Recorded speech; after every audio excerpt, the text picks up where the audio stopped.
देश तो उस समय भी खड़ा था क्रांतिकारियों के साथ में। तो हमें भरोसा है देश आज भी खड़ा होगा ऐसे लोगों के साथ में जो इसी बात को आगे बढ़ा रहे हैं, जिसको कभी भगत सिंह, ऊधम सिंह आदि ने बढ़ाया था कि भारत से सिर्फ अंग्रेजों को नहीं भगाना है, अंग्रेजियत को भगाना है। हमारे तो क्रांतिकारियों के सामने भी यह विकल्प था।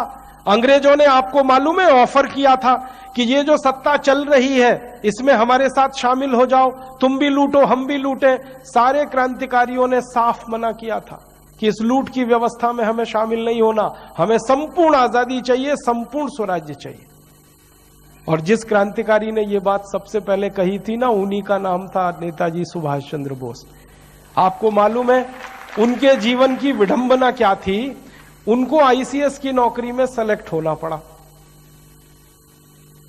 उनके पिताजी की इच्छा की पूर्ति के लिए।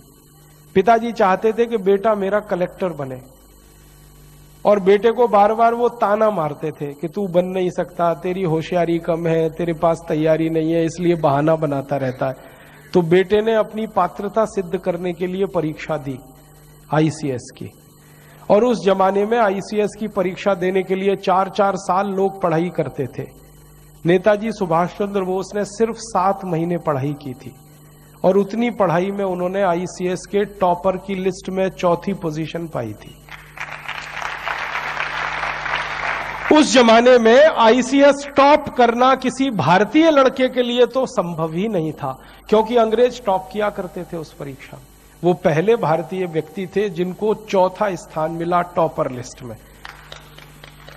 बड़ी मजेदार घटना है, वो लंदन गए थे, कैम्ब्रिज यूनिवर्सिटी में एडमिशन होके आईसीएस में बैठे थे। तो जिस दिन रिजल्ट आया ना, तो उनके सहयोगी गए थे रिजल्ट देखने के लिए, वो नहीं गए। तो उनके सहयोगियों ने नाम देखा तो कहीं नहीं मिला, तो उनको आके कहा कि तुम तो पास ही नहीं हुए। तो उन्होंने कहा ठीक है कोई बात नहीं, पास नहीं हुए।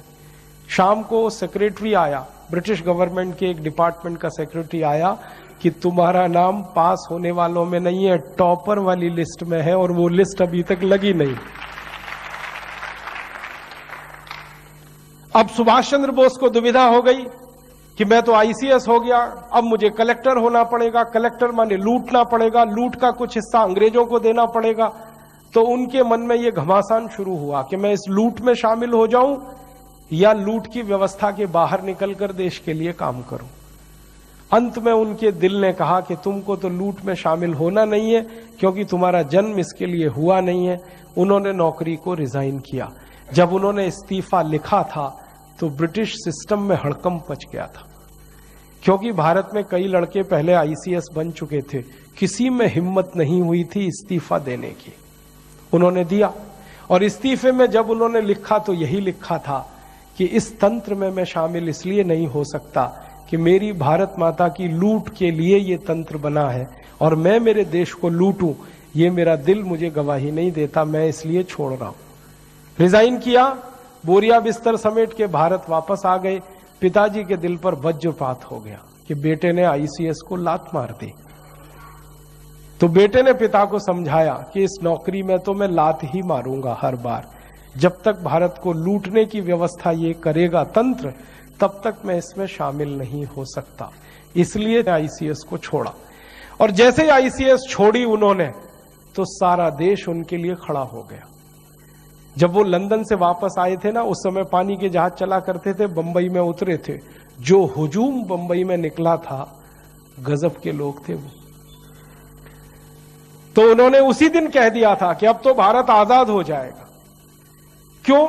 जब मुझे समर्थन देने के लिए इतने लोग भारत में हैं, तो मैं जब गांव-गांव जाऊंगा तो कितने लोग खड़े हो जाएंगे। उसी कॉन्फिडेंस से, उसी आश्वासन पर उन्होंने आजाद हिंद फौज का गठन किया था, वो भी भारत से बाहर जाके।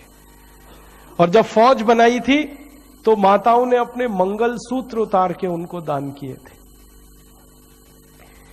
एक मां उनके पास आई थी अपने अंधे बेटे को लेके कि इसको फौज में ले लो। तो उन्होंने कहा इसको तो दिखाई नहीं देता। तो बेटे ने क्या कहा कि दिखाई तो नहीं देता, लेकिन आपकी फौज में आ जाऊंगा तो दुश्मन की एक गोली तो कम कर ही दूंगा।